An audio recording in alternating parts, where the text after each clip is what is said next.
Number 1। तो इसमें क्या कहता है? Prove that sequential criteria, prove that sequential criteria 5.1.3। ठीक है, तो ये ऑलरेडी थ्योरी में था पोर्शन, तो उसमें हम कर चुके हैं, तो वहां से हम वो देख सकते हैं वो वीडियो। ठीक है, और सेकंड पार्ट है establish the discontinuity of, second question,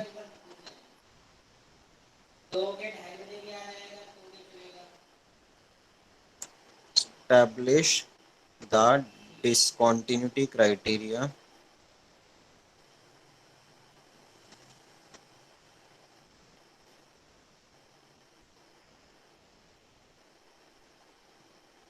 5.1.4।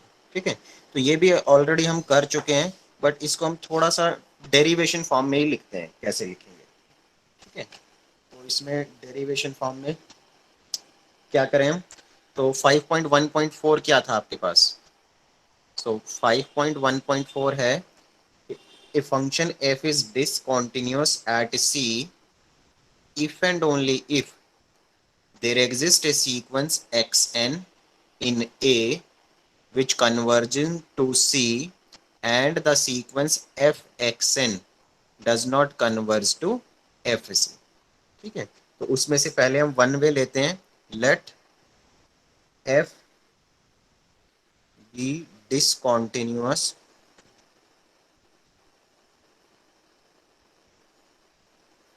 at C। ठीक है, तो हमें अब एक सीक्वेंस ढूंढनी है। तो आपको याद होगा कि जब हम सीक्वेंशियल क्राइटेरिया का प्रूफ लिखते हैं, तो उसमें हम क्या करते हैं? फंक्शन को डिसकंटिन्यूस एज्यूम करके चलते हैं ना, और डिसकंटिन्यूस एज्यूम करके चलते हैं तो क्या होता है, हमें एक सीक्वेंस लास्ट में मिल जाती है। ठीक है, तो अगर हम चाहें तो दोबारा प्रूफ लिख देते हैं हम, अदरवाइज वही वाला प्रूफ लिखना है, एक्चुअली डबलिंग होगी वैसे तो फिलहाल हम लिखते हैं एज ए रिवीजन कि let F be discontinuous at C. तो इसका मतलब क्या हुआ? For some epsilon naught greater than zero and any delta greater than zero there exist a point or element x belonging to domain of the function with mod of x minus c is less than delta and mod of fx minus fc is greater than or equal to epsilon। ठीक है, ये किसकी definition है? Discontinuous function at सी। अगर कोई function C point पे continuous नहीं है तो वो इस टाइप का बिहेवियर सेटिस्फाई करेगा। ठीक है, अब यहाँ पर हमने लिखा है फॉर एनी डेल्टा, तो हम डेल्टा को एक एक करके देखो चेंज करके लेते हैं। For delta is equal to one there exist a point, उसका नाम हम रखेंगे x1 belong to domain with mod of x1 minus c is less than delta and mod of fx minus fc is greater than or equal to epsilon naught। Similarly एक बार और लिखते हैं, for delta is equal to one by two there exist x2 belong to A with mod of x2 minus c is less than delta and यहाँ पे x1 sorry fx2 minus fc greater than equal to epsilon naught and so on।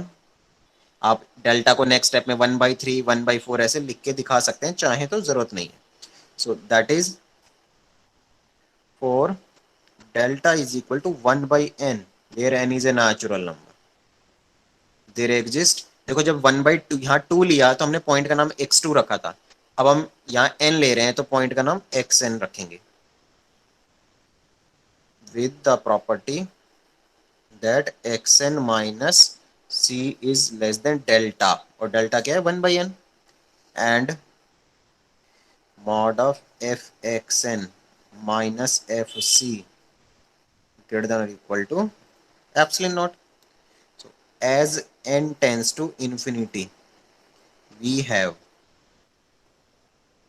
इस वाले part से देखो, X N minus C less than 1/n से। इसमें क्या हो रहा है, we have X N converging to C and F X N, जो सीक्वेंस है F X N doesn't converge to F C, क्योंकि इन दोनों का जो डिफरेंस है वो ग्रेटर देन एप्सिलॉन नॉट है, तो जीरो पे अप्रोच नहीं करेगा। तो ये सीक्वेंस ऐसी होगी और ये सीक्वेंस ऐसी होगी, हमें यही करना था। So this implies there exist a sequence, जो हमें ढूंढनी होती है, X N in A with xn converge to c and fxn doesn't converge to fc। बस इतना ही लिखना है इसमें, क्योंकि जो डिसकंटिन्यूटी क्राइटेरिया है उसमें यही स्टेप लिखा होता है। बट जब हम कॉन्टिन्यूस क्राइटेरिया करते हैं तो इसका अपोजिट गिवन होता है, तो इसके बाद फिर वो दो लाइन हमें लिखनी पड़ती हैं कि कॉन्ट्राडिक्शन हो गया एंड सो ऑन। ठीक है, सो otherwise this part is over here. Now converse. अब कन्वर्स में हम ये वाला पार्ट एज्यूम कर लेंगे। सो क्या हम एज्यूम कर रहे हैं, there exist a sequence xn in A with xn converging to C and mod of fx, sorry, or fxn doesn't converge to fc। ठीक है, ये हमने एज्यूम कर लिया। अब प्रूफ क्या करना है हमें, हमें प्रूफ करना है to show f is not continuous at c। ये शो करना है f is not continuous at c। तो इसको हम कॉन्ट्रडिक्शन की लैंग्वेज से लेके चलेंगे। हमें प्रूफ करना है कंटिन्यूस नहीं है। ठीक है, हम डिसकंटिन्यूटी क्राइटेरिया प्रूफ कर रहे हैं, तो हम अब एज्यूम करके चलेंगे कि एफ कॉन्टिन्यूस है। तो देखते हैं कैसे स्टेटमेंट बनेगी।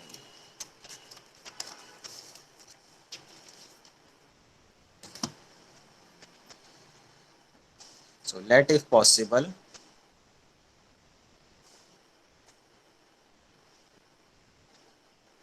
F is continuous at C. तो अब ध्यान दो, अगर फंक्शन कंटिन्यूस है तो क्या होगा, क्या कंडीशन है। So this implies by sequential criteria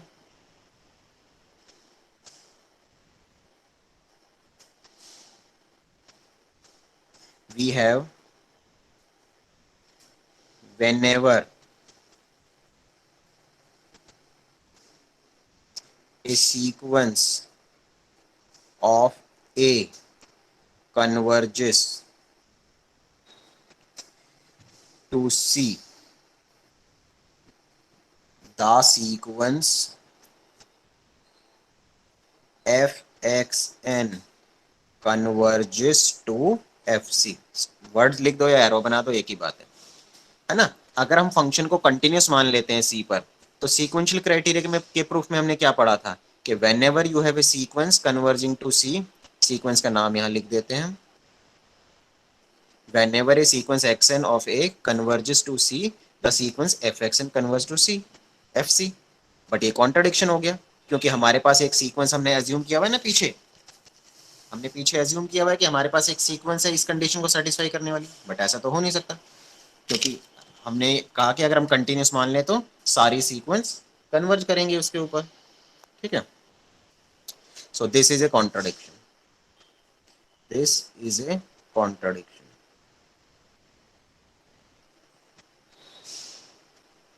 to the given hypothesis।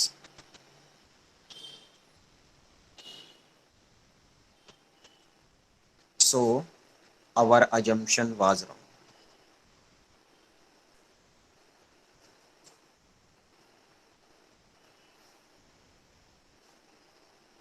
Hence f is not continuous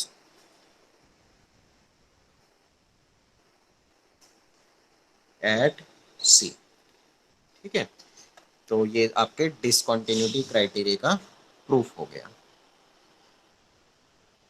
next है थर्ड क्वेश्चन, उसमें आपको कुछ कुछ गिवन दिया हुआ है, बहुत सारी चीज़ें, तो मैं स्टेटमेंट में से पिक करता हूँ चीज़ें। ये गिवन दिया है कि B is a number between A and C. दूसरा चीज़, suppose F is continuous at, sorry set में दे रखा है, ऑन ए टू बी। ठीक है, जो ए से बी का इंटरवल बनेगा ना, उसमें हमारा फंक्शन एफ कॉन्टिन्यूअस है, and G is continuous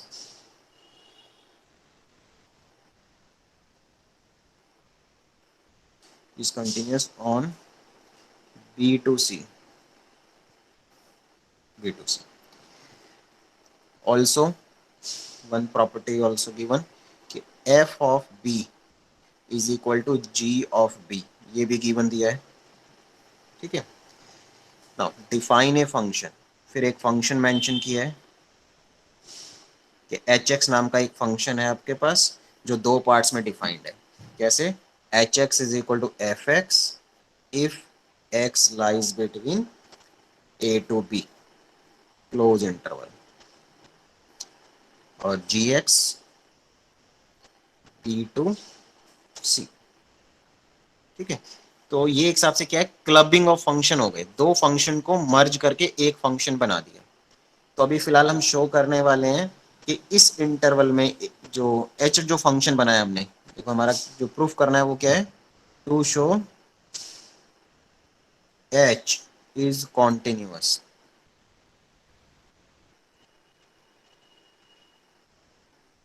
on the full interval A comma C. जो ए से सी का इंटरवल बनेगा, उस फुल इंटरवल में आपका फंक्शन कंटिन्यूअस है, ये प्रूफ करना है। तो इसमें मेन जो पार्ट है वो क्या है, ये कंडीशन है कि आपके पास ए से बी में एक कंटिन्यूस फंक्शन है, बी टू सी में एक दूसरा कंटिन्यूस फंक्शन है। तो उस इंटरवल को कंबाइंड करके इस तरीके से फंक्शन डिफाइन करें, then H is also continuous if this condition holds.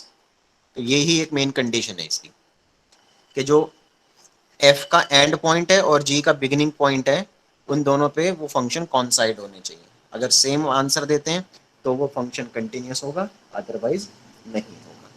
ठीक है, तो हमें शो करना है कि इस पूरे इंटरवल में ए से सी में हमारा फंक्शन कॉन्टिन्यूस है। तो इसमें से एक आर्बिट्री पॉइंट उठा लेते हैं। तो यूजुअली हम सी ले रहे थे पहले आज तक, लेकिन सी ऑलरेडी है तो डी नाम रख देते हैं। So let D be any point from A to C. हमें शो क्या करना है, H is continuous at C, sorry D, I am sorry, D पे कंटिन्यूस है। तो इसमें थोड़े केसेस बनाने पड़ेंगे हमें, तो हम तीन केस में इसको डिवाइड कर रहे हैं। तो देखिए कैसे कैसे चलेगा। Case one, when D belonging to A to B, और मैं बी की साइड से अभी फिलहाल ओपन ले रहा हूँ। ठीक है, मुझे तो ए से सी में सारा दिखाना है। ठीक है, ए से सी क्या है, देखो ए से बी, बी से सी। तो फिलहाल मैं ए से बी ले रहा हूँ, जिसमें ए इंक्लूडेड है और बी इंक्लूड नहीं कर रहा हूँ। और मैं शो करने वाला हूँ कि मेरा फंक्शन एच इस टाइप के हर पॉइंट पे कॉन्टिन्यूस है। So let epsilon greater than zero arbitrary, या यहीं पर स्टार्टिंग में ले लेते हैं, कॉमन ही रहेगा सबके लिए। Let epsilon greater than zero arbitrary. तो अब इस इंटरवल में एफ की कंटिन्यूटी मेंशन है, गिवन है, तो मैं उसकी कंटिन्यूटी का यूज करूंगा। Since F is continuous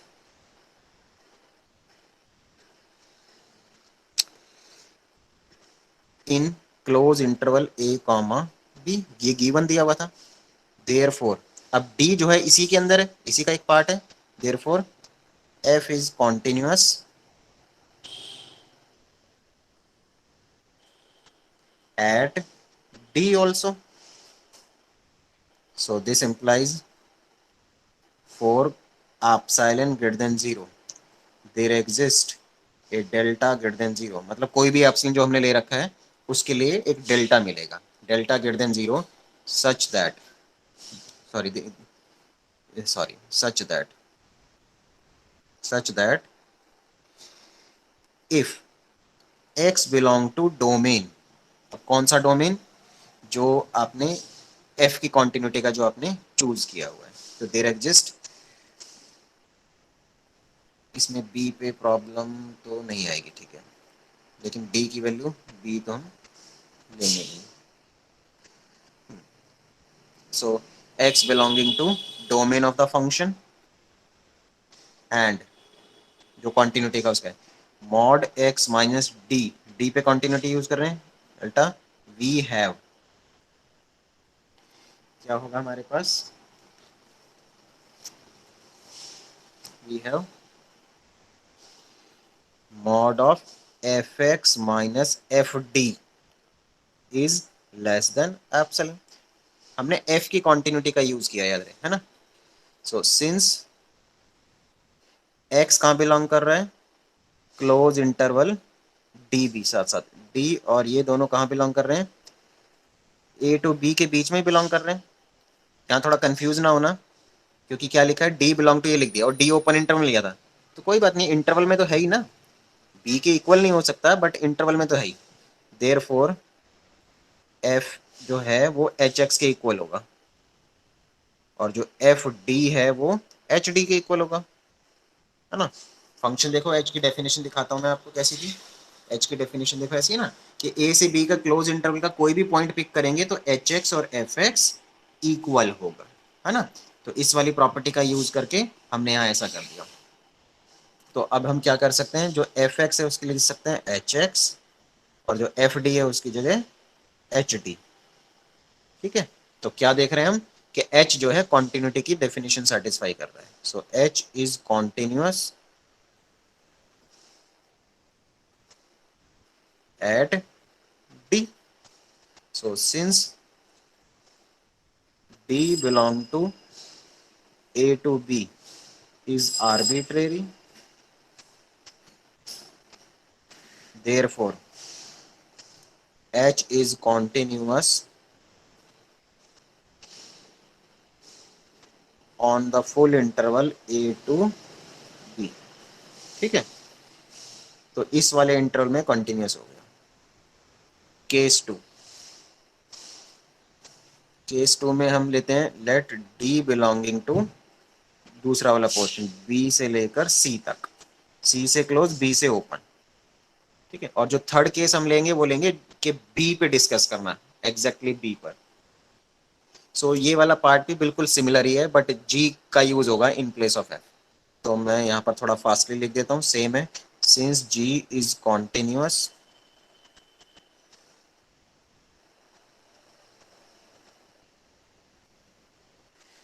on the interval B to C, close में दिया हुआ था गिवन जो था, therefore it is continuous on, B को हटा देते हैं, अगर उस पूरे में है तो बी को हटा देंगे तो भी कंटिन्यूस होगा, ठीक है, and hence continuous at D also, ठीक है, क्योंकि डी इस इंटरवल के बीच में ही है, तो हमारा जी फंक्शन डी पॉइंट पे कंटिन्यूस है। So this implies for epsilon greater then 0 there exists delta greater than 0 such that if x belonging to domain, तो डोमेन क्या ले रहे हैं हम, क्योंकि अच्छा यहाँ ओपन में भी ले सकते हैं आप चाहें तो, जैसे ऊपर क्लोज में लिया था ना, तो अगर मैंने ये लाइन बढ़ा दी है तो आप इसमें भी ले सकते हैं। रीजन, बिकॉज मेरा जो जी है वो इस इंटरवल में कंटिन्यूस है, मैं इसी डोमेन के बाहर नहीं जाना चाहता, तो आप कर सकते हैं, क्लोज करना चाहें तो भी कोई ऑब्जेक्शन नहीं है। So if x belong to this and mod of x minus d less than delta, then हमने g की कंटिन्यूटी यूज की है, g x minus g d is less than epsilon. अब सेम रीजनिंग कि जो x और d है वो कहाँ बिलोंग कर रहे हैं, b टू c में बिलोंग कर रहे हैं, देयरफॉर जो एच एक्स है वो जी एक्स होगा, ठीक है, और जो एच डी है वो जी डी होगा, ए पार्ट के जैसे बिल्कुल सेम। तो हम जी एक्स की जगह क्या लिख सकते हैं, एच एक्स, और जी डी की जगह एच डी, तो इससे क्या पता चला, H is continuous at D, and since d is arbitrary, sorry d, I'm sorry, continuous at d, so since d is arbitrary, so h is continuous on, जो भी हम इंटरवल लेके चले थे सबसे केस 2 में स्टार्टिंग में, बी टू सी, बी से ओपन। ठीक है, तो हमने एच को लगभग सारे पॉइंट्स पे कंटिन्यूस शो कर दिया, एक को छोड़ के। वो कौन सा है, जब डी की वैल्यू बी हो जाएगी तो क्या होगा। तो पहली कैलकुलेशन जो जरूरत है हमें फिलहाल, अगर बी की वैल्यू डी हो गई तो क्या होगा। तो इसमें जो देखो ये गिवन दिया हुआ था, अच्छा एच डी और एच बी इक्वल हो जाएंगे, है ना, क्योंकि दोनों पॉइंट इक्वल है। अच्छा, एच बी किसके इक्वल हो जाएगा, एफ बी के, और वो किसके इक्वल हो जाएगा, जी बी के। चारों इक्वल हो जाएंगे, क्यों, ये वाला पार्ट तो गिवन दिया हुआ था, क्वेश्चन में गिवन है F B equal to G B. ठीक है, अब बी वाले पॉइंट पे क्या था, बी वाले पॉइंट पे एफ इक्वल था, देखो इधर देखो, यहाँ देखो, बी वाला पॉइंट यहाँ इक्वल है, यहाँ नहीं है फिलहाल। तो बी वाले पॉइंट पे एच और एफ इक्वल है, इसका मतलब H B equal to F B है, और एफ बी किसके इक्वल है, जी बी के। तो तीन तो यहीं से इक्वल मिल रहे हैं, एच बी, एफ बी और जी बी तो इक्वल है। तो एक कौन रह गया, बस एच डी रह गया। वो इक्वल क्यों हो गया, क्योंकि बी और डी बराबर है, सेम नाम है वो, तो बी की जगह डी लिखा हुआ है। ठीक है, तो ये आपके पास एक एक्सप्रेशन आ गया। अब आगे चलते हैं। अब इस बी और डी पे दोनों ही का फंक्शन कंटिन्यूस गिवन दिए हुए हैं, क्योंकि दोनों का डोमेन क्लोज इंटरवल दिया हुआ है क्वेश्चन में, तो वन बाय वन दोनों की प्रॉपर्टी यूज करेंगे। Since F is continuous at B, therefore for epsilon greater than 0 there exist delta one लिख रहा हूं मैं क्योंकि दो कंडीशन यूज होंगी, there exist delta one greater than 0 such that if x belong to domain of the function, f का domain क्या था, a से b, and okay,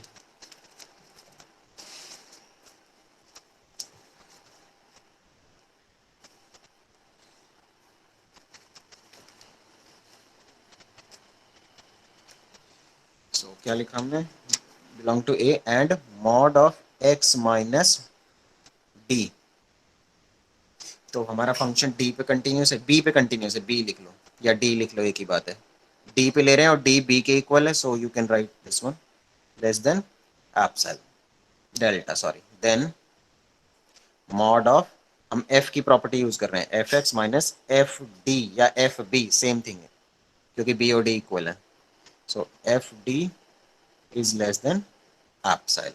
ठीक है, बी लिख देते हैं उसमें, f x minus f b is less than epsilon, equation number delta one, sorry. अब जी की कॉन्टिन्यूटी सेम तरीके से यूज करते हैं, since G is continuous at d which is also equal to b, therefore for epsilon greater than 0 there exists a delta 2 greater than 0 such that if x belong to domain of g and mod x minus d, मैं दो बार लिख रहा हूं, आप एक skip कर सकते हैं प्रूफ देखने के बाद कि b वाला लिखना है या d वाला, कौन सा जरूरत है, then mod of gx minus gd, क्योंकि d पे कॉन्टिन्यूटी लिख रहे हैं, और because d and b are equal, so now take delta is minimum of delta 1 and delta 2, तो यहां पर क्या हो जाएगा, if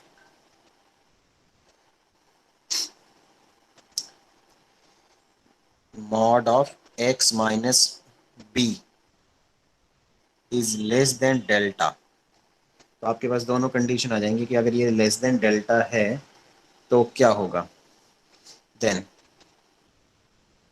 mod of f x minus f b,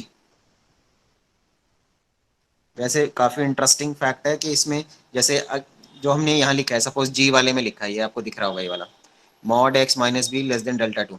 अगर इस ब्रैकेट को हम ओपन करें तो एक्स की वैल्यू क्या आएगी, बी माइनस डेल्टा टू से लेकर बी प्लस डेल्टा टू।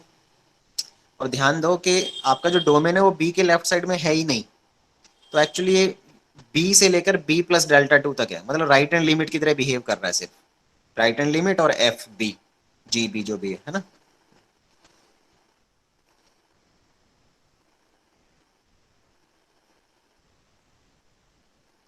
ये आ गया। अब हमें प्रूफ क्या करना है, एच, हमें एच की कॉन्टिन्यूटी दिखानी है। तो H X minus H B ले लेते हैं, बी पे कंटिन्यूस दिखाना है ना, बी लिख दो, डी लिख दो, बार बार रिपीटेशन हो रही है, सेम ही।